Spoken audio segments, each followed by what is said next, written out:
All right, it looks like we're live. A little bit behind schedule, but yeah, we're here. So again, there's some stuff, there's some technical difficulties before the stream, but we're all good now. So if there's any issues on today's stream, let me know if you have any issues with or if there's the audio sounds weird, or if the camera looks off. Again, I'm gonna be trying to monitor the camera as well as myself, but the autofocus, I've been trying to figure out why I'm pretty sure it's because I'm wearing a hat and the light and everything like that. But anyways, today we're talking all things camera. And so if you're a beginner, or if you're someone that, even if you're someone that's been doing this for a little while, or you're someone that just kind of is in that middle ground, intermediate, you don't really know if you're a beginner anymore, but you don't feel like you're advanced, I think this will be beneficial for anyone that's wanting to learn more about just like what we're going to be talking about is like how to choose your first camera, but I'm also going to be talking about just camera stuff in general. So I hope a lot of this stuff will be valuable. Doesn't matter what your skill level is. So before I got some notes here to try to keep myself on track. And again, the biggest thing is like, I don't want this to just be like where I'm talking directly to you and you don't feel like you have an opportunity to ask questions. So anytime, like as the stream goes on, if you have questions, I'm going to be checking the chat. So feel free to drop your questions in the chat if you have any questions about anything. And I would love to clarify and interact with you all. So yeah, if you're just joining the stream, let me know down in the chat. And if you're watching on the replay, let me know down in the comments what your thoughts are as far as like cameras and where your head's at currently. So it'll be interesting to see by the end of the stream. Hopefully I can help you make a decision on what camera that you're thinking about moving forward. Again, I'm not, nobody's sponsoring me. Again, I'm a Sony user. I mainly use Sony products, but that doesn't mean that I advocate for all things Sony, because there's some things that that don't make sense. So again, nothing here is being sponsored. No one's paying me to say anything. So anyways, the first thing I want to get into is like when you're thinking about camera, I'll tell you a little bit about myself. Whenever I was first getting into cameras and stuff like that, it was Peter McKinnon who got me into stuff. Right, I was watching vlogs and stuff back in the day. I used to watch vlogs for like video game YouTubers and stuff like that. But then I got more into watching Peter McKinnon, and I already had a background in video editing, and I didn't realize that skill can be used for real life things. Again, my prior background was in video games and stuff like that. So I was editing like video game content. So I never really applied that skill to real life content or IRL content. And so I decided that I wanted to buy myself a camera. Well, at the time I wanted to buy myself, what Peter McKinnon was using. I wanted to buy a 1DX Mark II. And at the time, I think those cameras were going for like $5 or $6 grand. So the reason, and what I wanted to do is I wanted to pursue a passion of learning photography and videography. Peter McKinnon was someone that heavily inspired me to get into photo and video. It wasn't someone that really inspired me on the video editing side of things, but I knew that this was something like if I wanted to make IRL videos and I wanted to do them well, then I needed to get the right equipment to support my video editing skill set that I already had. And don't get me wrong, there was still a learning curve when it come to went from editing video game content to editing IRL content. Like this, I still had a lot to learn as far as storytelling and stuff like that. So the cameras that I were looking at were like middle of the ground. So the first thing that I had to decide for myself was like, okay, what is the goal with this camera? And this is what the first recommendation I have for anyone that's in the market. Look, they're like, I just had somebody yesterday asking me about lenses and stuff like that. And I always ask them, what is their goal? And I know it's like the last thing you want to hear, but it's like the most responsible thing to do is to think about what your goal is. Because if your goal is to do this as a hobby, then you don't necessarily need to go out and buy the most expensive equipment, because you don't know if this is a hobby that you're going to stick to. But if you want this to be something that you're trying to start a business, exactly like your goal is to, let's use another example of instead of cameras, let's think, I'm going to start like a landscaping business, and I know that I need to buy a lawnmower. So a lot of people will go out, they'll invest in like a $3,000, $4,000 zero-turn lawnmower, because they can cut yards really fast. And eventually that, as they get business, it's going to pay itself back. So you can apply that same concept to cameras. You want to take out, do some credit card stuff or whatever, then you can do that. But again, so first off, figure out what your goal is for that specific thing, and then start looking at if it's just for a hobby, start figuring out the things that how much money you can throw at this thing based off of what your actual budget is. Hold on, we got some folks in the chat. Just want to acknowledge, appreciate you guys hopping in on the stream. Paul and Focus says mine was a Nikon D5300 as I was into photography completely. That's awesome. Again, and I'm sure whenever you were like you said, you were really into photography, and Nikon seemed like it was the right option. And correct me if I'm wrong, but like Nikon, there, you know, when it comes, if you're more of into the photography stuff, I feel like Nikon has just supported photographers. A lot of really good photographers that I know still shoot on Nikon. Nikon gets a bad rap from a lot of video shooters. A lot of people do not. It's a very polarizing topic when it comes to Nikon, but I got some buddies that use Nikon for video stuff and it does fine. But when it comes to photography related things, I think Nikon does a great job. But again, that's like start looking at those different brands. So for me, the first camera that I decided I was going to do photo and video stuff. So I went with this camera. Sorry, I'm completely unprepared for the stream, I guess. I went with the Sony A6500 right here. And this one has like this is a, what is it called? I'm losing it right now, but it's like an extended battery grip is what it is. So it has 2 batteries in here versus the one. It's got like a dummy battery, but you can like turn this, and it also makes the camera look more professional. So one of the reasons was because I wanted to get more battery life out of this camera that I bought it. And 2 is it makes this camera look a lot more professional. Whenever I was taking it and I was shooting weddings with it, people were like, man, that's a really nice camera, just because it looks a little bit more fancy. And I'll talk about that more in just a bit. But I went and got this camera because the photo and video specs for this camera were really good, because my goal was to create YouTube content, but also to be able to do photography and have some videography clients as well. So I was like, okay, what can I get that's not going to break the bank? And I want to say that this camera was like, I'm trying to think, it's been years since I bought this camera. I bought it back in like 2016, 2017, I think. And yeah, this was going for like, I think $1,700. So I bought this camera. I was like, this is going to satisfy my photo and video needs. Well, after I bought the camera, of course, just like anything in life, when you buy something, it's like you're going to go and you're going to realize its shortcomings, and you're going to see something immediately that you want to buy instead. So there was plenty of times, I think that's very normal. Whenever you're looking at gear or you're purchasing gear, you're always going to want to get that next piece of gear in this space. They call it GAS, gear acquisition syndrome. And it's a very real thing. Like, you're always wanting to upgrade because technology is always upgrading year over year. And we're always wanting to have the latest and greatest iPhone or the latest and greatest gear. Paul in Focus says, early Nikons was completely photo-based cameras. The Z series came with addition of video in mind. Yeah. So again, that's thanks for sharing that. Because again, that's what I knew it as, is like, Nikon has always been known for photography related things. Now they've kind of like linked up with Red. So like the Red cameras are really expensive cameras. There's I don't know if they own Red. I can't remember. I read an article about it. It's been a little while back, but now they're really into the video space, because everything in the world these days is video centric so much these days. So again, first thing is like having that goal in mind. And don't get me wrong, that I had like some back and forth. Again, I wanted to be a Canon shooter at the time. So whenever I was watching Peter McKinnon's videos and seeing that he shot everything on Canon.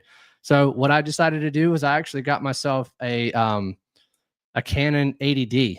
And so I had this camera and a Canon 80D. And as time went on, will lead me to the next piece. After you know your purpose, it's like, okay, are you going to be a photography, video, or a hybrid shooter? Start looking into like what those specs are for that camera.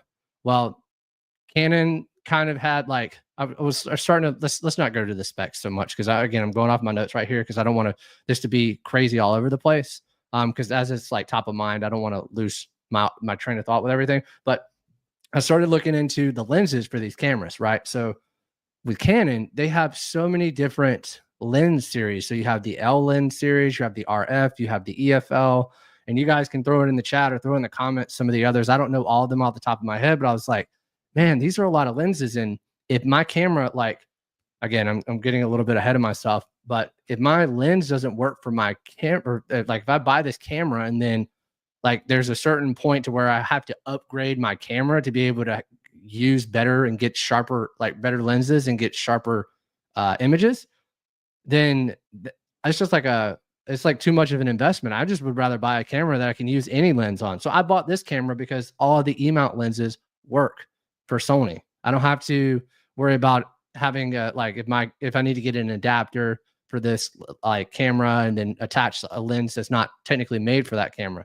So I love that, right? So between these two, what I shoot on now is a full frame camera. And that's the thing, right? So as you're looking at your goals and you're looking at your budget, it's like, okay, well, if I don't have a lot of money to spend at this thing, what could I buy and get some decent value out of my money.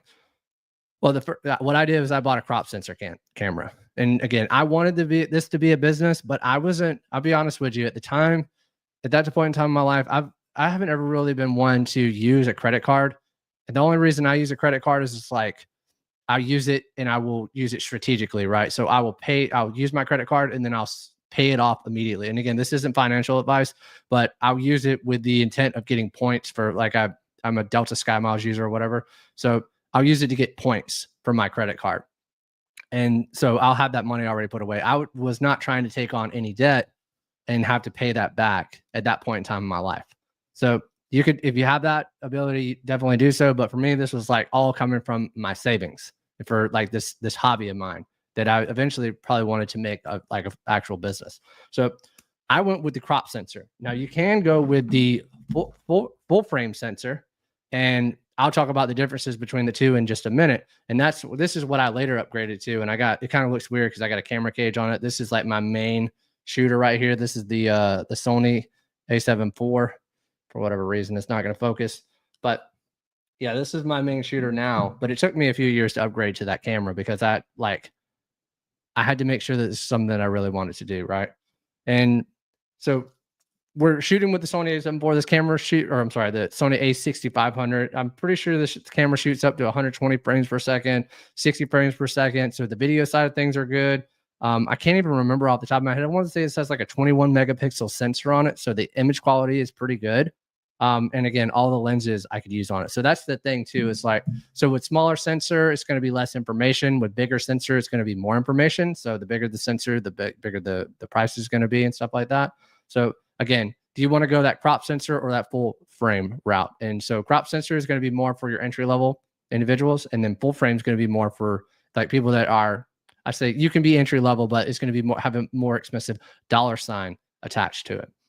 And you know, there are some benefits to both as well, right? So you're going to get a more shallower depth of field. If you're using a full frame sensor, you're going to have higher quality images. They're going to come out of your camera. Like the list goes on. There's going to be a lot more information. They're going to be a lot better in low light. Because the sensor is bigger, this camera, these smaller crop sensor cameras are not as good in low light. But it really just depends on your situation, right? And so again, one thing that I kind of glossed over is like you have DSLRs and you have SLRs, or your mirrorless cameras. These days, most people are shooting on mirrorless cameras. They're just lighter. They're like the autofocus is faster, I believe. And they're just so much, the technology is a lot more advanced than DSLR cameras, which are your traditional cameras with like a mirror inside of it. And it would take a lot longer. It didn't take forever, but it takes longer for DSLRs to read the image on a camera than it does on these mirrorless cameras. We got some folks popping in on the chat, so let me just check this out real quick. Squid Paul says, "How's it, Tyler? Good evening from Dubai. Hope you're doing good. Good to see you back on the stream, my friend. Hope you're doing good as well." Oh, I do the same with my CC. I pay everything with my credit card, then just clear it at the end of the month. I mean, that's what I do. Like, I know other people have other strategies and things like that, but that's just been, again, I'm kind of a frugal person. So I'm like, if I don't have the money, I don't want to be spending money that I don't have, type of thing. But everybody's different as far as like when it comes to assuming risk and stuff like that. But anyways, getting back to what I was talking about. So the specs on a camera, they do matter. The gear that you use does matter. And that's why I say, like, it goes back to what your goal is, right? So one thing that I wish I would have considered, and again, I'm not trying to talk you guys out of like saving your money. I think that's important, but I just want to plant this seed in your mind whenever you're buying equipment and stuff like that. It's like, I've heard the saying, you buy cheap, you buy twice. And so if it's going to be cheap, then you're going to end up spending more. And that's exactly what I did, right? I literally bought cheap and I bought twice. So one thing as you think about yourself is let's say that you want to take this as a business route. And I don't want to go too deep into this because I know some of you are just like wanting to do this for YouTube and stuff. And if that is the case, then, you know, I don't think that you necessarily need the highest, most expensive. Like, you don't need an FX6. You don't need a cinema camera or anything like that. But when it comes to like having a business and stuff like that, your equipment that you use is a selling point for your service. It's a reason for elevating your price. It's what makes you a more premium service. So if you're trying to charge your clients and you're shooting on, let's say, like lower end gear, especially these days, if I'm going out and shooting on an A6500 as my primary camera, then my client these days, this is not going to be a service that's going to be as expensive as something that's more along the lines, even this as well. Like this is better. I mean, you can use this as an A camera, but using it for a B camera, most people in the industry right now are they're running an FX3, an FX6, or a Sony A7S III, and those are all full frame cameras. So the reason I share that is because like your goal, like if your goal is so important because it's the justification for spending the money you need to spend to be able to get to where you're trying to be at. So you could buy a push mower if you want to start a landscaping business, but it's going to take you twice as long to cut every yard in a neighborhood, and it's going to take you twice as long to make money. Whereas if you spend $3,000 up front, and again, this isn't business advice either. Take it for what it is. But if you spend that money on the front end, then you're going to save yourself a lot of time, which time is money. And that's at least the way I like to think of it. Time is going to, so if you have more time, you have the opportunity to make more money. So again, from a business standpoint, you think about it like that. But for me, I was like, okay, I need something that can make or shoot YouTube videos. And so at this point, I was doing mainly just when I bought this camera, I was mainly doing YouTube related content. I was doing like vlogs and things like that, but I was also going on trips and taking photos. And I have a few vlogs on my channel that are like very deep, older videos. If you guys want to check that out, you can see some of the videos I've gotten with this camera. So again, not a bad thing. And some of the let's keep moving forward, right? So with specs, right? We talked about sensor size, megapixels, right? This is a 33 megapixel sensor and it's a full frame camera. So the images are going to be much sharper, higher quality. And this is like a 21. You guys drop it in the chat if you know how many megapixel sensor. This is Sony A6500. I guess I could probably look it up myself, but not to, I'm going to keep rolling so that you guys, if you're watching on the replay too, I don't want to waste anybody's time. But yeah, so again, another thing is like autofocus, right? Does the camera have good autofocus? Is that something that's important to you?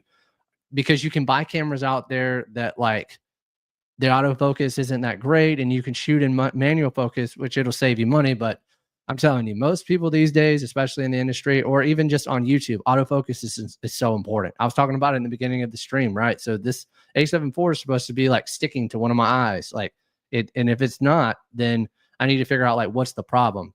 In this situation, I know the problem is. It's like I'm wearing this hat. There's some shadow on my eyes, and it's harder for the camera to be able to pick up my eyes. Whereas so I could probably lower this light just a little bit so it wasn't in the frame, and it would be able to pick me up very well. But again, I should have done that before stream. I was trying to hop on to technical difficulties. Anyways, there's just excuses, Tyler. That's all I'm making is excuses, guys. Sorry. Low light performance. How does the camera operate in low light? Again, that's the crop sensor versus the full frame. The crop sensor, the sensor is smaller, so there's less information there. And then stabilization, right? Does it have in-body stabilization or does it not? And the reason why that's important is because maybe you don't want to run a gimbal or anything like that, but you want to make sure that you have something that works. And this actually, Catalyst Browse works for this camera here. Which is like Sony's internal thing, which I don't really use that much. I'm be honest with you. I've used it like a few times. I mainly, if I'm trying to get smooth shots, I'll just use my gimbal. But this does not. This camera, as far as I know, this camera does not work with Sony's or the gyro system, the Catalyst Browse system. And I could be completely wrong on that. Don't quote me. But and again, this is an older model. So could you buy this right now? Yes. Would it be pretty cheap? Yes. Is it going to give you the current quality as far as video, like the industry standard? Yes and no. You can shoot in 1080p, but if you're wanting to shoot in like 4K and you're wanting to do like a bunch of color correction and color grading, not the best camera. This shoots in 8-bit. This is one of those specs. This shoots in 8-bit color, which is a color spectrum that is, it's a broad color spectrum, but this shoots in 10-bit color. And the colors, the flexibility with colors is so much greater and the quality looks so much better. This is what 10-bit shooting in 10-bit could be the reason why your videos look amateur, or like take your videos from looking amateur to highly professional. So again, that's not the only reason I upgraded to this camera, but it was a big reason. So let's keep moving along. So first of all, as I'm going forward, if you guys, again, if you're just hopping on the stream, let me know that you're here down in the chat. And if you have any questions as we're moving along, feel free to drop your questions in the chat. I don't want to move forward if you like, because again, check me on some of these things, right?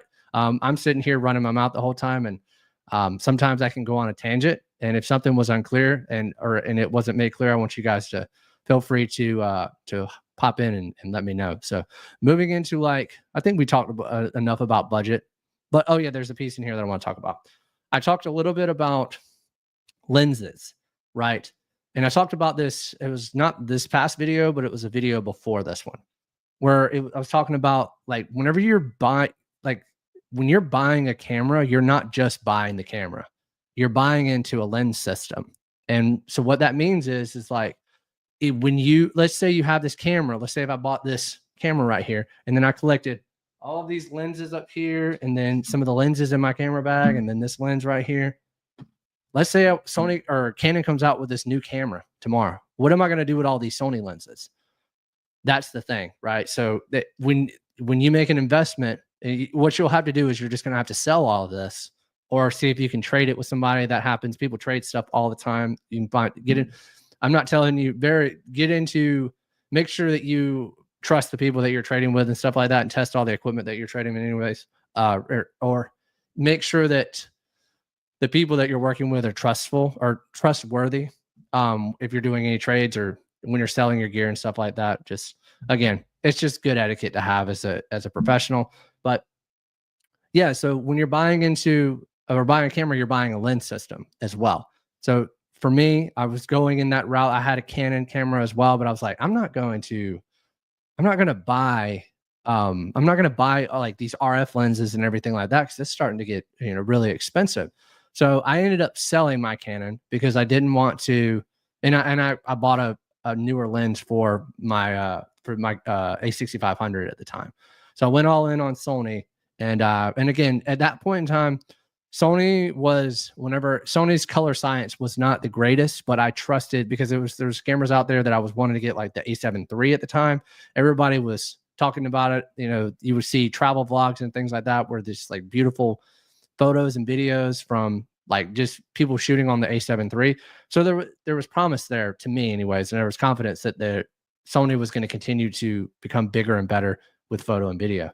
And I'm very happy that I went with that because of the simplicity of their lenses and things like that. Like all of these, I don't need any, let me move this with me too. I don't need any adapters or anything like that for all these lenses up here. I can just slap it on my camera and it works just fine. We've got some folks in the chat.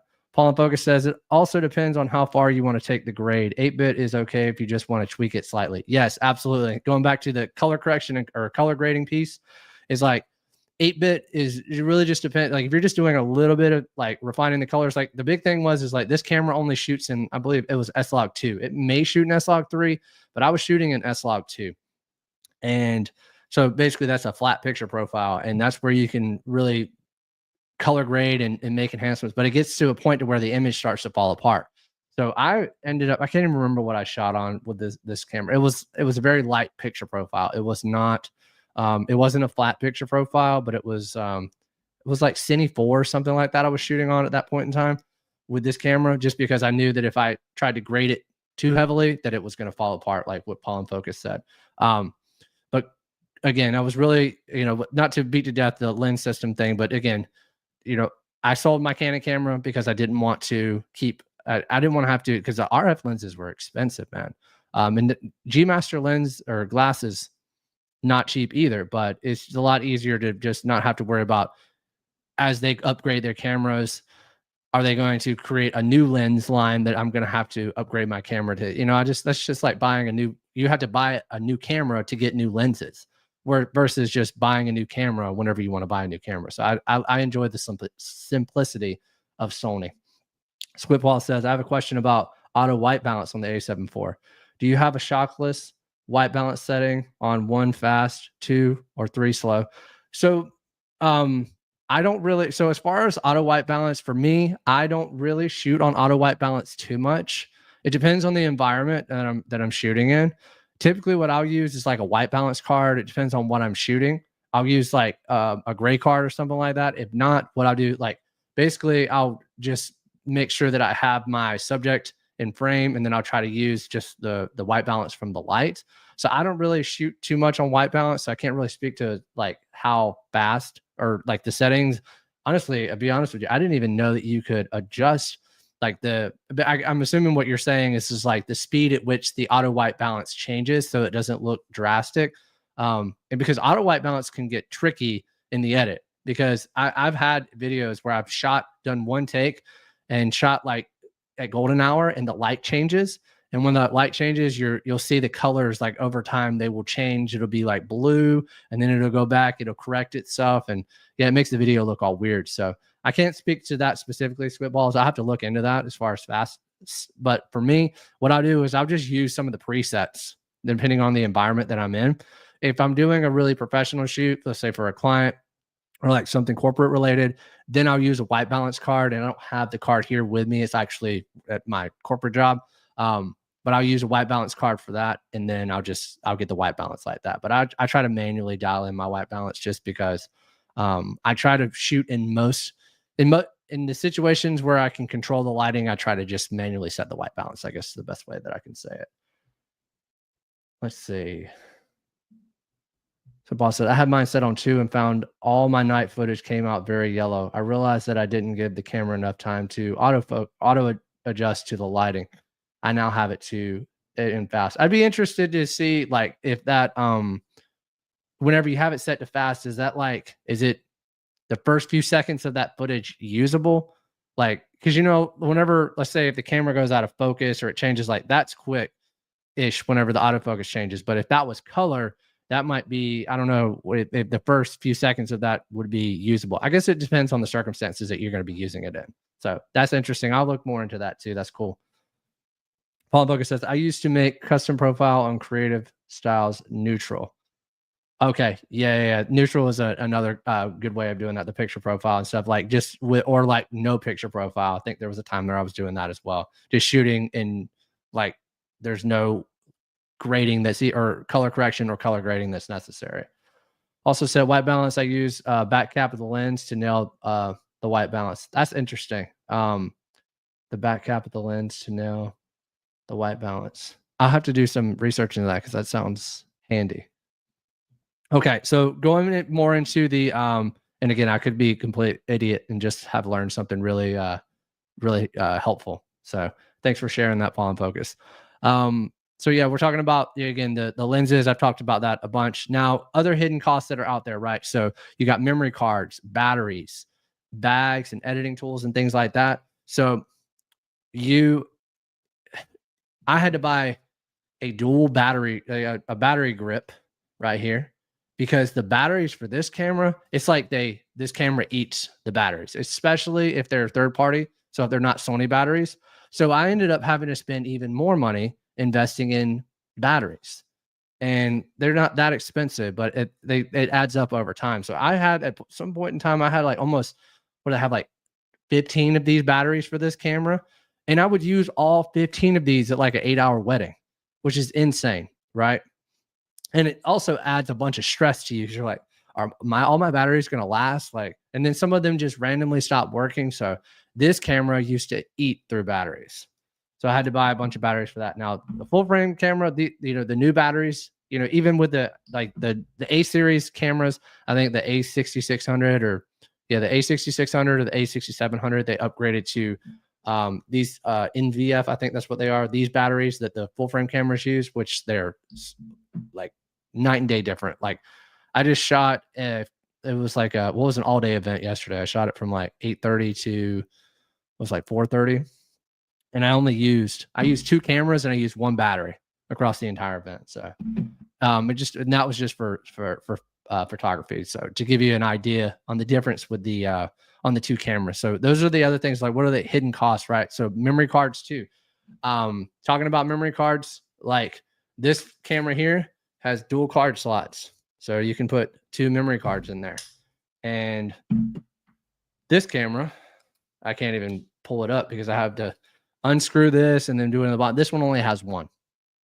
And I always like to have redundancies in place, especially because in this business, if you're doing it as a business, there's a lot of things that are once in a lifetime things that you have the opportunity to photograph. And if you don't photograph it in the moment, then you have to stage it, and it's not a good thing, right? So it's really not good if you lose the information, right? So I always try to make sure that I'm shooting with 2 cards to have that backup redundancy, that safety net there to be able to store all that. And then again, you have to buy more cards, but it's always better to be safe than sorry. So that's there's other hidden costs that are out there. There's things that, like, again, I had to buy that battery grip just because I wasn't happy with the ergonomics of this camera. It was too small feeling in my hand. I wanted to make this camera look more professional, and that sounds terrible, but it's almost like this camera that I had, it made it look like a point and shoot camera without this battery grip. It's actually kind of small, so it's only like that big if you don't have the grip on it. So by adding that, it made it look a little bit more professional. But yeah, and there's other things too, right? So this camera didn't have a flip up LCD screen. So I think I have it right here. Do I have it over here? I don't have it right now, but I had to buy this little, I had to buy an external monitor for this camera. So I had to buy a monitor for this camera because I was using it for my YouTube videos, and I had to buy this little hot shoe thing mount that goes in here. I had to buy one of those monitors, had to buy an HDMI cable so that HDMI to micro HDMI, I think is what it was, in order to make it show on. And then I had to buy a battery for that monitor, and that monitor that I bought was cheap too. And so I had to buy 2 batteries for that monitor just so that I could film my YouTube videos. So again, there's trade-offs with buying cheap. I'm not saying that you shouldn't buy cheap, but consider those additional costs, because those additional costs are what kind of creep up. And then you end up spending, the money that you could have spent on something really nice. If you would have just, just worked out those, or thought ahead just a little bit, or did some planning. So again, those are some of the things to consider whenever you are purchasing. We got a few things going on in the chat. Paul in Focus says, for white balance, I use a back cap. We saw that. The cap is 18% gray, and it's handy in white balance. Awesome. Thanks for sharing that. Now let's talk. Well, we talked about the pros and cons a lot, but what about your iPhone? Is that a good option? I would say for anyone that is wanting to look into this as a hobby and wanting to, let's say, we use this for YouTube, I think it is definitely an option, right? This is an iPhone 13. It's not in the best shape right now. I've been pretty hard on I'm hard on all my phones. I mean, this case is, you can see it's broken. This is an OtterBox. Now, like this is the plastic part, but the top part of the plastic broke off. And so again, I should probably upgrade to a better case or get a new case. But is an iPhone worth it? I think that it is for like hobby and YouTube related things, but I don't think it's, in my opinion, unless you're shooting on one of the new like iPhone 15 or 16s that have like the Apple log that you can color grade and shoot high quality video, or you have the flexibility of really manipulating the colors in. I really wouldn't use it for anything professional. And again, it just depends on what professional is, right? If you're doing like corporate documentary related things, I wouldn't use an iPhone for this. But if you're like doing social media for a business, an iPhone has a way of conveying, well, the camera on an iPhone is recognizable to someone that's on social media, and it looks like something that, it looks a lot more authentic. And so I don't think there's not a place for iPhones. A lot of times what I'll end up doing, especially if I'm out shooting like a time lapse, I will pull out my phone and I'll document the process, and I'll use it for social media related things. So again, social media related content, or even with photos, you can take some really, really good photos with your iPhone. But just from my experience, I have not seen anyone that's selling like highly expensive iPhone shot prints, like of landscapes and stuff like that. Now to get into the hobby, yes, you can learn all the skills of composition and lighting and stuff like that by just using a phone. And you can use apps like Filmic Pro is a good app. There are also other apps that are out there that allow you to be able to shoot in manual mode. You can learn how to shoot in manual on your phone. And then you can decide, well, okay, is this, that's a way of going from, is this going to be a hobby? But some people, I'll be honest with you, for me anyways, when I got a camera in my hand, that was what made all the difference on like me understanding and learning the skill of photography and videography. So I'm not saying that like be super cheap and have an iPhone, but if that's the only option that you have, you can definitely do a lot these days. Like you look at successful creators like let's say you know a YouTuber like Ryan Trahan. The Penny series, if you've ever seen that, a lot of it was shot on the iPhone. And the rest of it was filmed on just a regular camera. I think it was an A7S III or something, but it wasn't super cinematic or anything like that. So just depends on the project that you're working on and if the equipment that you're using is suitable for that project. So I wouldn't count out an iPhone because there's all kinds of apps that you can use these days, and I think it's definitely a valid option for just starting out. Now, let's talk about some common mistakes first time buyers I've seen first time buyers make. And that just like, it's just historically, it's just sometimes we have to make our own mistakes to learn from them. Um, Gear acquisition syndrome was probably be the first one. So it's gas, right? So you see a new video pop up on your YouTube homepage about this new camera lens or this new camera, and you're like, man, I want to get that camera. When the gear that you have already satisfies your current need. So that's how I try to always keep myself in check. It's not easy because I would love to have like the Sony A9. I think it's the Sony A9. Yeah. Um, where where the burst rate on that camera just sounds like a laser. Like if you just hold it down, it doesn't even sound like a shutter anymore. It just sounds like a laser beam going up. Um, just for like photo related things, and that's really good for like bird or sports photography.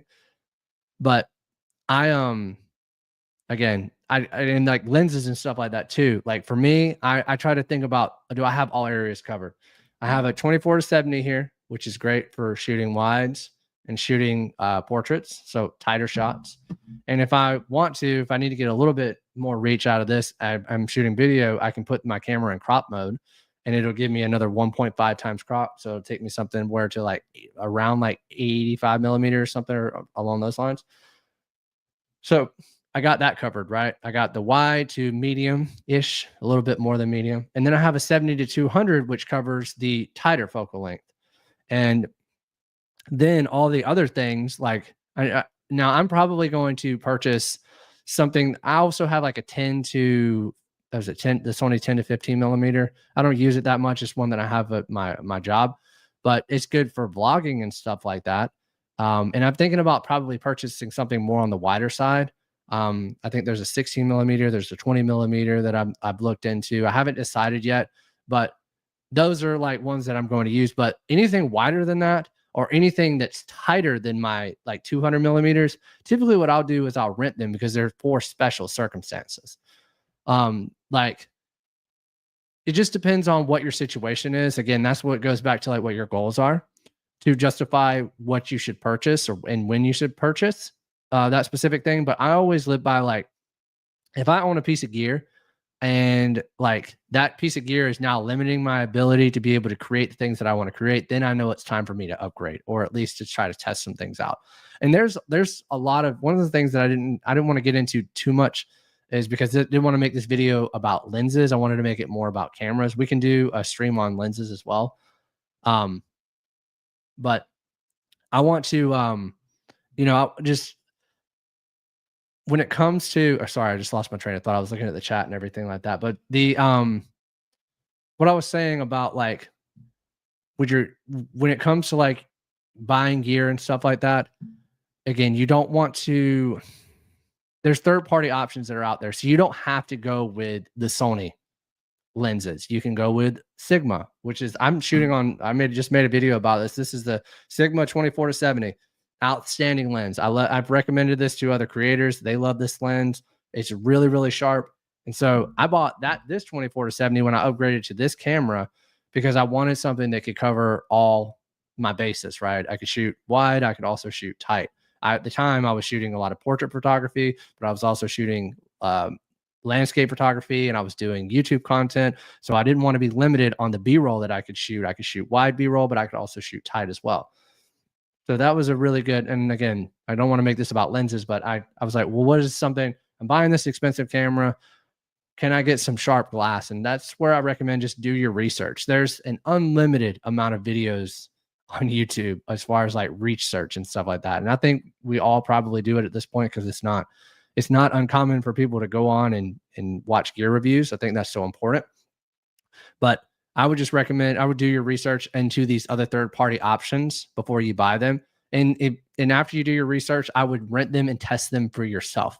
Now you can use websites out there like Lens Rental is the one that I use. There's Adorama. I think they do lens rentals as well. But I really like Lens Rental because it's just simple. Like they'll send you the gear and then they'll send you the return box, and all you have to do is just return, like get it in the mail on time. And it's the simplest way I've found to rent gear. But rent it and test it for yourself and make sure that it fits into your workflow or like a scenario that you're actually going to use it. Because man, what'll happen, and I've seen this where people collect things, like they buy things and they sit on their shelf and they collect dust. And I'm not saying that it's like it's important, like have those things as like if you're like a collector and you want to do things that way, I get it. But for me, like I buy gear because I'm going to put it to work. And I want to make things with it.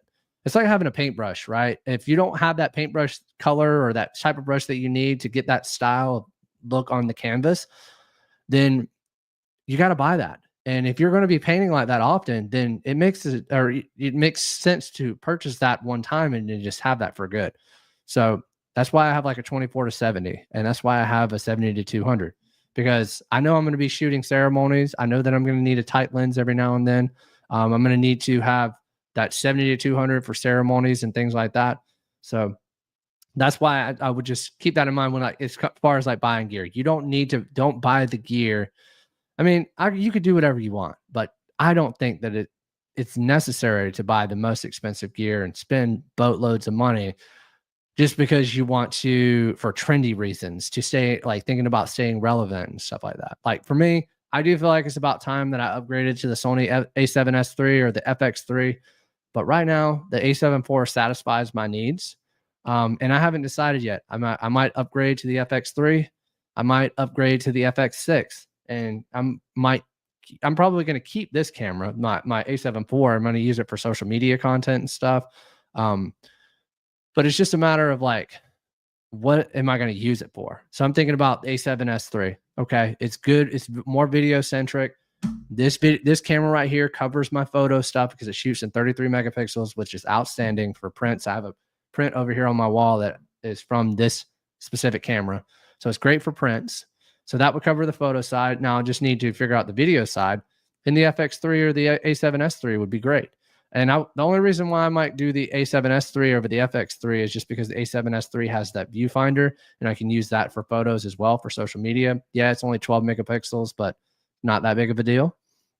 So that's what I'm thinking about, like moving forward. But I haven't bought those cameras yet because I don't need them, and I'm not perfect. Again, as I'm thinking of myself as a business, I just sit there sometimes. I'm like, well, I need to be using what the rest of the industry is using. So that's why I've been thinking about, well, if most of the industry out there is shooting on an FX3 or an A7S III, then it's probably time for me to upgrade as well. Let's see. We got some stuff popping in the chat. Don't want to ignore you guys over here. Squid Paul says, thanks, Paul. I'll try that. Problem with A7 IV is it can't custom set your white balance if you're using the custom memory switch. Good to know. I did not know that. Amania VFX says, respect, bro. Thanks for hopping on the stream. Thanks for being here, man. Paul and Focus says, it has to be Sony. I've been looking for a tabletop tripod, not finding any good options. Any suggestions? A tabletop tripod. Hold on. I use the Manispod 2.0. I think it's great. I like the 2.0 versus the 1.0 because the 2.0 has a fluid head on it. I think what is the brand? Let me see if I can pull it up real quick here. There's a company that has I like it because the tripod actually comes up. And they're not expensive. They're like a vlogging tripod. But I like the Manispod 2.0 because it's like I can hang it from places and it has the flexibility of it. It's made by Ulanzi. So Ulanzi has one that I think the tripod actually raises up from the actual base. So like it doesn't just have the problem with the Mantis pod is like it might sit too low. And so like I have to stack it on or put it on a stack of books or something if it's not eye level with me and the camera. So I would get one that maybe you can raise the centerpiece up, and then you can have the camera there. The only problem with that is like the stability starts to become an issue. So Ulanzi's got some cool tripods out there that might be worth checking out. Squid Paw says, I bought an old Konica 28 millimeter f3.5 that fits my A7 IV. It's manual only, but such a fun lens to get creative with. Yeah, that's cool, man. It's Konica, like, let me see. Is that like a vintage lens? 28 millimeters f3.5. That's awesome. Yeah, it's a vintage lens. It looks like, yeah. That's cool. So it's like a 28 millimeter, and I bet the shots look. And that's a creative choice. I love that you shared that because you can go the cheaper route with the lenses. Again, I don't want to make this too much of a lens video because I want to be respectful of you guys' time and everything because we could definitely go on a tangent for a whole video in and of itself. But yeah, like your lenses are a creative choice, and you can go cheaper on your lenses. But the cheaper you go, it just depends on like the quality is going to drop. But these days, those things are a lot more trendy, right? Film photography has become a lot more popular in recent years. And digital photography, there's much higher quality megapixels. If we're looking at if we're calling high quality related to the pixels and the sharpness and stuff like that, then digital photography is going to produce higher quality results.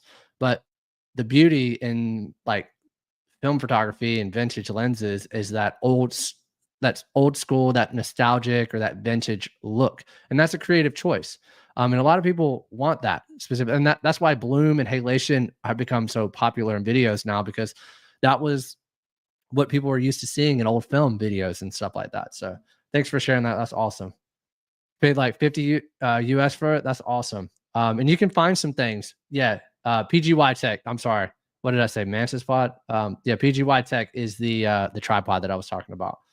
You can't buy, man. Oh, you can't buy that in India. Goodness. Let me see.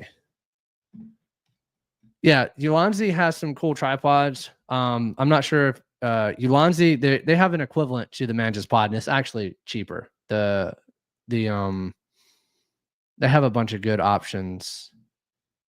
Ulanzi MT79. Yeah, you can actually put a light on that tripod. I don't know if I recommend that one though, because it doesn't have like a ball head and stuff like that. But yeah, again, those are other things too, is right. So these cameras, the full frame cameras, one thing that I didn't talk about is like portability, right? Some people, this is one that I haven't ever shown on the camera, or I haven't ever shown on this YouTube channel that I don't use that much. So I actually do have a Canon camera, but let me get it real quick.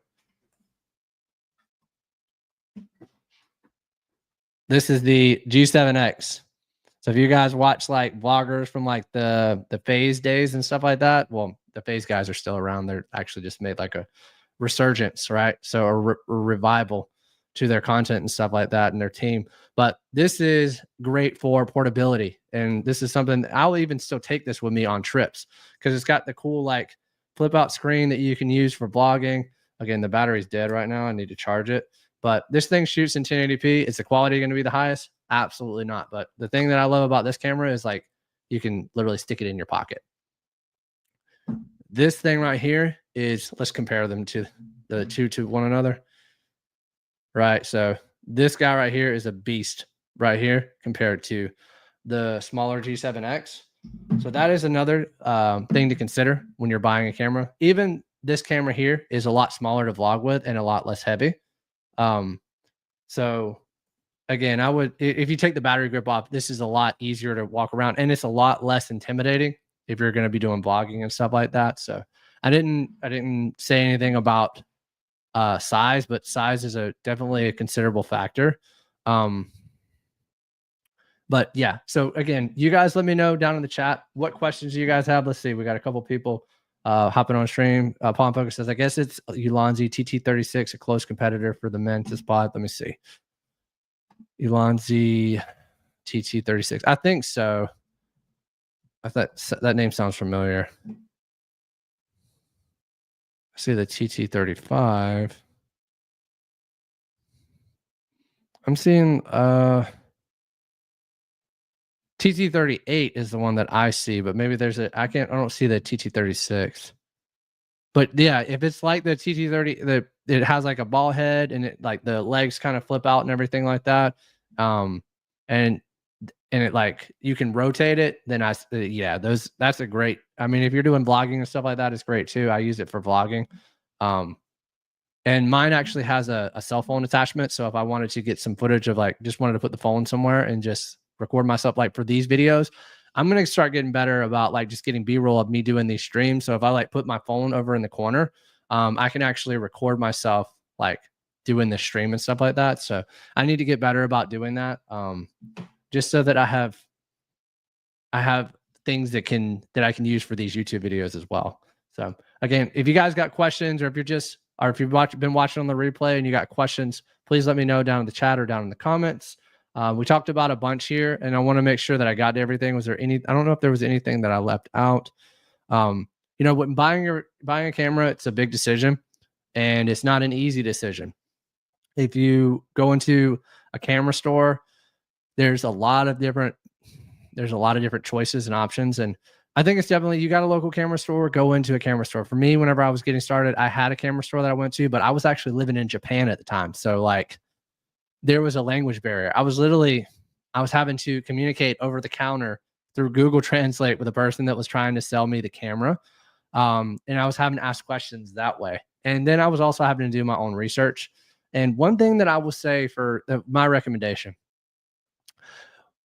for me, when I go into a camera store, I am so much easier for me to be influenced. And this isn't a bad thing, but it's so much easier, but maybe it is. It's so much easier for me to be influenced by the fact that I'm in this location to buy something that I may not necessarily need. I would recommend, like, you can buy all these things online, but just be careful where you buy things online. A lot of people advise against buying camera gear on Amazon. And I don't know this from experience. I just know this from like reading things about it. Like sometimes people have gotten fake cameras whenever they're getting shipped. So B&H is a really good option for like buying your gear, and you can buy used gear on there. Adorama is another good place to buy gear, but just be very careful with where you're buying things, like buying things third party and stuff like that, because when your cameras can be expensive. I mean, you can buy cameras for, hundreds of dollars. You can buy cameras for thousands of dollars. You can buy cameras for tens of thousands, if not hundreds of thousands of dollars. So it really just depends on where you're at in your life. I just say, if you're making YouTube videos, this is just my opinion on it. It's like, you don't need the fanciest gear. I'm still using a Sony A7 IV. And I use it because I do a lot of social media related content. And that's for YouTube. I do it a lot for my business as well. I can't tell you, I made Instagram reels for people. I've done photo event coverage, or I've done event coverage for photography for companies and stuff like that. And all of this has been able to be done on my A7 IV. Now, if I had an FX3 or if I had a Sony A7S III, and I didn't get the A7 IV, then I would be limited on the photo opportunity. And I think that's that would be a downside. So I could have spent the extra money and bought the A7S III or bought the FX3, but the A7S IV was the option for me. And now don't get me wrong, there are other good options that are out there that we're not even discussing right now, because Sony is not the end all be all. There's, Panasonic has great cameras that you guys have shared with me here on stream that have some really, really good hybrid capabilities. Some even better than the A7 IV. But for me, and this is another reason why, it's like I'm invested in Sony. Now, because I trust Sony, not that I don't trust Panasonic, but because it's like, I think they have great gear. It's not again, they're all competitors of one another. They're all trying to compete in the market for our attention and our, dollars to be able to, they want to provide us with high quality gear and stuff. But again, I don't for me, I can't justify switching from Sony to Panasonic because I trust that Sony is going to come out with something great in the future. And it's only going to take so many times for me to, like, when a new piece of gear comes out, like when the Sony A7 IV comes out, or when the FX4 comes out, or they make Mark II versions of some of the other cameras, or the A7S4 comes out, then I will. And if it's not great, and it seems like Sony's going to move downwards, then it's going to be time for me to adjust and maybe sell some of my equipment. And a lot of Canon shooters did this. A lot of people that were using like the Canon R5, great camera. I didn't use it personally. I've heard great things about it. I heard they had a lot of overheating issues. And one thing that I don't like about Canon cameras is the wobble that happens with the Canon cameras. Like when I watch people vlog, it's like it has this wobble effect going on in the background, and it's not like a rolling shutter thing. I don't know what it is, but it has like this wobble look to it. And so a lot, like, Canon does still have some amazing video stuff, but I feel like whenever Sony improved their color science and they improved the menu system, that's when a lot of people started moving from Canon over to Sony, just because of the simplicity of it and stuff like that. But let's see, we got some stuff going on in the chat here. Here it shows as 36, but most site has it as a T38. Yeah, I think it's the TT38. That's it looks, I mean, I'm looking at the TT38 right now, and it looks very similar to the one that I have. It looks very similar to the PGI or the Mantis Bot, sorry. So very similar. Fujifilm is also great in terms of color and quality. Yes, absolutely. Fujifilm has a lot of cool picture profiles that people, if you're looking for more of that vintage look, right? They have like all kinds of crazy different things that you can bake inside of the camera. And we're not even talking about some of like the Sony ZV-E1 or the Sony ZV-E10, I think. Again, I don't keep up with some of these other cameras because I don't really use them. That's the thing with me too, is like I try to, once you start getting the equipment that you need, I think it's important to just get out there and do the work, right? So to get out there and just to hone your craft. Because for me, I can't tell you how many hours I've soaked up watching gear reviews and just sit there and like my money's burning a hole in my pocket type of thing. Whereas now technology is advancing and stuff, but I'm so busy doing like what I want to do that I'm not spending a whole bunch of time on social media and YouTube, that I'm able to actually improve and try to push the limits of the gear that I have. Trust me, there's things like with this camera. One thing that I do not like about this Sony A7 IV, because what's the video without gripes? Like there's definitely some gripes that come with some of these cameras. The rolling shutter with this camera is awful. So if like I'm doing fast paced stuff, I'm gonna have like these jello-y looking lines and stuff. And there's ways to kind of correct it in post, but it's still a pain in the butt. You don't have that issue whenever you're shooting with a Sony A7S III or an FX3 on the video side of things. So that's another reason why I kind of want to upgrade. Again, this camera has, for me, knock on wood, this camera has not overheated, but it's prone to overheating, according to what I've seen in like on forums and stuff. But I've gotten around that by what I heard a long time ago when this camera first came out. Is like, just open up the rear LCD. If you just open up the rear LCD, then you don't have to worry about the camera overheating. And so every time I shoot, I always open up the rear LCD and I don't have any overheating issues. Some people have had trouble with overheating with these cameras, but I still I use like this is the little tripod mount, whatever you want to call it, that goes into the bottom of this camera. I had a dual setup yesterday. I was shooting on two Sony A7 IVs, and one had my 70 to 200 on it, and the other had my 24 to 70. So I was covering wides and tights for this event, and so that was just really helpful. But I wanted to share that if you guys are wondering, like, what's the thing that he's got on the bottom of his camera cage right there. Camera cages are cool too. This is another accessory. The FX3, you won't need this camera cage because they got all these different ports on there, but this has quarter 20 spots on there. It's got 3/8 spots on here as well for you to just be able to mount things. Like I don't have it right here, but a top handle that I can put on here, and then I have another bracket that I can put my monitor on top of. So yeah, there's lots of different ways that you can customize things. So again, let's see, we got some more stuff going down in the chat. Football says Sony A7 IV is calling your name, Tyler. Are you waiting for the Sony A7S IV? Yes. Again, the Sony A7 V is calling your name, Tyler, or are you waiting for the Sony A7S IV? It depends. I'm interested in both of them. The Sony A7S IV, if there are improved photo specs, then I don't know. It's crazy because once you get past once you get up to like 20 megapixels and 20 or 21 megapixels, you start shooting at like what this camera can shoot. And I've taken this camera to weddings and used it as a B camera because it's pretty dang good for photography. The problem is like the battery's terrible. But if the specs are pretty high, like it shoots, I mean, they're probably going to keep it low because there's a whole tangent on that. And I don't know all the science behind it, so I don't want to tell you guys the wrong way. But like less megapixels is actually good or for low light situations from the research I've done. Because when there's less megapixels, there's maybe less information or less opportunity for noise to be in your shot. So that's why the research I've done showed that why they kept the megapixels so low on the A7 IV, or I'm sorry, the A7 or A7S III. But if the A7S IV has higher photo specs, then that'll be something that I move towards.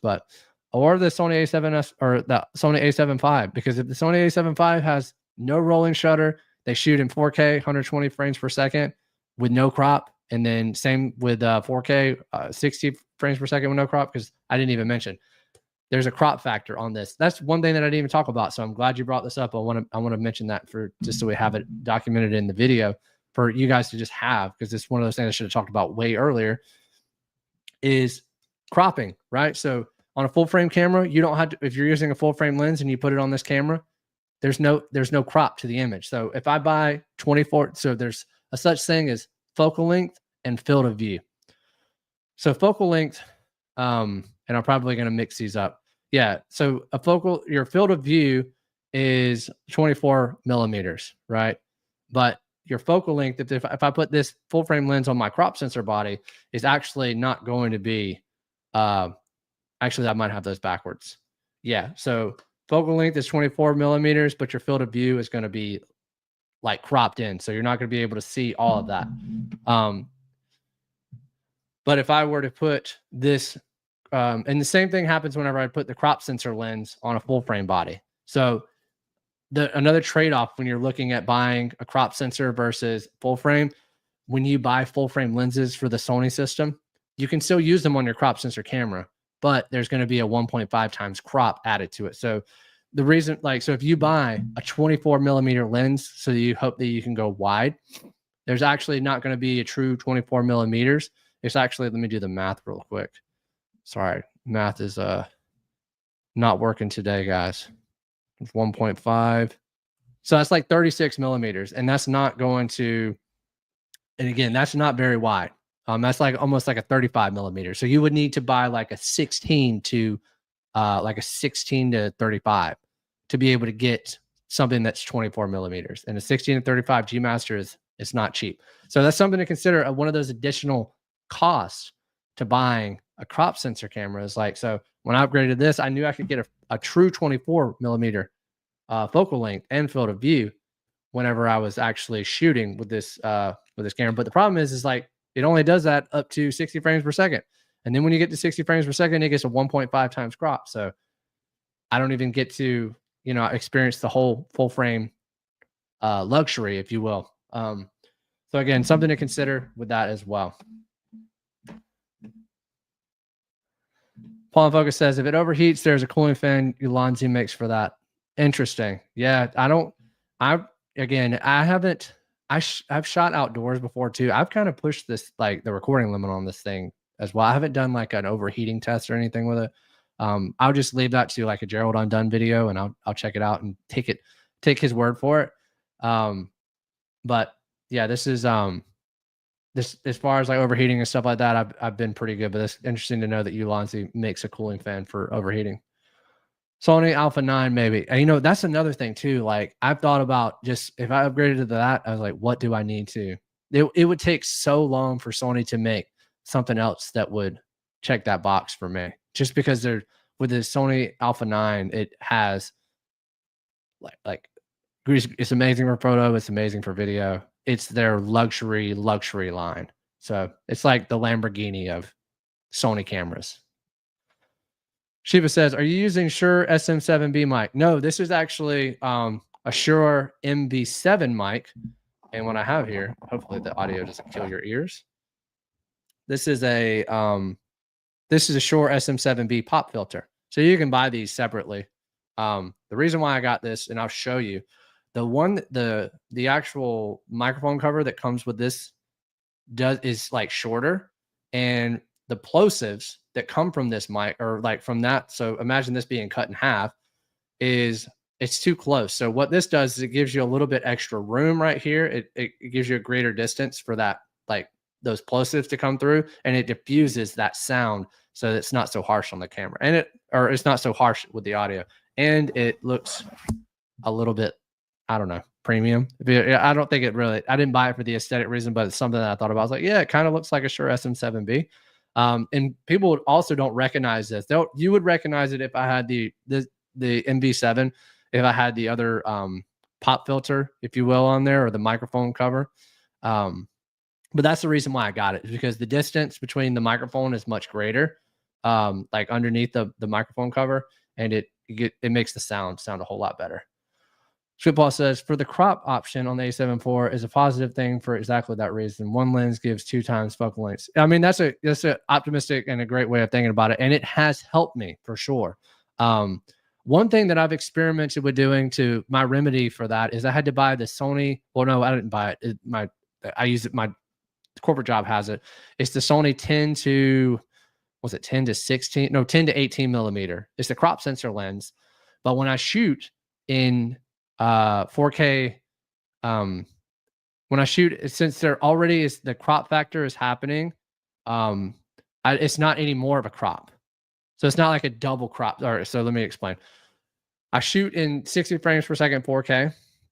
I'll have the 10 to 18 millimeter on there, which is a crop sensor lens. So I'll get the 1.5 times crop when I attach it to my camera because it's a crop sensor lens.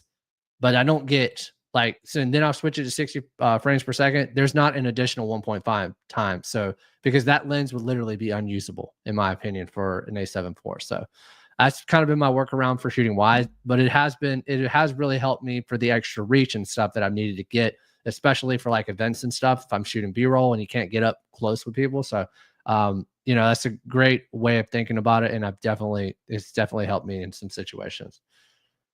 Sanchez 5 to 19. What video editing software do you use? I'm using Premiere Pro. I got there'll be a video coming out on Monday. It's a Premiere Pro tutorial. But yeah, I right now I'm specifically using Premiere Pro, and there's a section in that video that I considered keeping in. I just kind of, because you guys are here hanging out on the stream, I'll give you guys the inside, or the behind the scenes. Premiere Pro, I was recording this tutorial, and I don't know if you guys have seen it. It's happened a few times where it gets this like white screen. It's like a digital pixelate. It almost looks like something from the Matrix that happens. It was like a crash type thing. And I literally, I said to it, like in the video, I was like, am I switching to DaVinci right now as I was making this tutorial? And like, just because of like how frustrating it is with some of the, I don't know, that I'm so used to using Premiere. And again, I don't want to make this a debate on using Premiere Pro or other editing software, because they all have their pros and their cons. DaVinci is a great software. Final Cut Pro is a great software, but they're just like cameras. They all have their strengths and weaknesses. But as I'm getting older and doing this for longer, I appreciate the speed of I appreciate the speed over some of the other luxuries that Adobe offers. And Adobe offers like a lot of new things. They're coming out with all kinds of, like, they just have the generative extend that I haven't made a video about it yet, but that's incredible that you can do that, and it could be a deal breaker it could completely save a lot of footage from shoots and stuff. You just need like that extra, few seconds. But that's going to go behind a paywall at some point. Right now, it's free for you to be able to use it. But at what point in time was that going to go away? I find myself using Lightroom. I'm just thinking about. I'm trying to compare like what I do currently, and again, this is just what I'm thinking about right now. Something will happen. I don't know. A week can go by or 2 weeks can go by. I was just frustrated um, whenever I was filming last week. Um, I was literally trying to make this tutorial and Premiere Pro crashes and my camera's still rolling and I'm waiting. I had to completely restart my computer and had to like get to this spots because when I'm making these tutorials, I don't want them to be confusing for you all. I don't want to be like, oh, sorry, something happened and like just random cut where like it needs to be in the exact same spot it was at whenever before Premiere crashed. So I got to go back, review the foot or what I'd recorded on my screen. And needless to say, it's really frustrating. And I find myself these days not really using all of those features that Premiere offers. And I'm wondering if I can just do all these things in DaVinci Resolve and do it in half the time. Like just because statistically, DaVinci Resolve is faster. Like there's literally data to prove that it is a faster software than Premiere. But Premiere offers all these features. I'm invested in Premiere because I've used it for so long. It's just like, is there a point that I pull the plug, or does Adobe come out with? Is there like, does Adobe fix the software to where it doesn't even justify me having to switch over? So again, I digress on that, but yeah, that's the editing software that I use. It's the it's Premiere Pro. All right, guys, we've been rolling for an hour. Drop any of your comments that you have down in the chat and or questions that you have. I'd be happy to ask or answer any of them. Appreciate having you all on the stream. This is one of the highlights of my week is like to be able to hop on here and chat with you guys. I'll be completely honest with you. There was, whenever I was doing this in the beginning, it was feeling like I wanted to do this because I'm looking for a connection with you all. Like I make these YouTube videos, you guys like, you comment on the videos and you give me feedback and stuff like that. But I just feel like it wasn't enough for me. And I wanted a way to be able to interact with you all and get like your like actual immediate feedback. And the thing that sucks with YouTube is like there's no DMs, there's no there's comments, but a lot of times that you don't get any of those comments and stuff like that for like a week. You guys are busy people, but if you have a certain time in the day that you we just meet up and we hang out and talk cameras and video editing and stuff like that, I think it's cool. Paul Focus says the rumor of the FX3 Mark II has stopped me for like a year, but made a step to do it in January, and I have everything I needed, not more than what I asked. Oh, okay. So I haven't seen anything about the FX3 Mark II. I'll have to look into that as well. FX3. Yeah, it's supposed to, have they released anything as far as like specs? Because that's interesting. I'd be interested to see what that's going to look like too. I mean, the FX3, I mean, internal ND filters would be huge. I know something as simple as an ND filter. It's like, well, that's not that big, but it kind of is a big deal. Because the FX6 has the internal NDs, which when you have internal NDs, you don't have to worry about, crazy color casting, or you don't have to worry about any, like your shot just not like it, like you don't have to worry about any of these third party filters and stuff like that, which can really mess up your shot. And it can really take away from your content and stuff. So Squidball says, nice one, Tyler. Thanks for sharing. Was cool hanging out. Take care. Thank you guys. All right. Yeah, we got a new video coming up on Sunday, and I will see you guys then. You guys have a good weekend.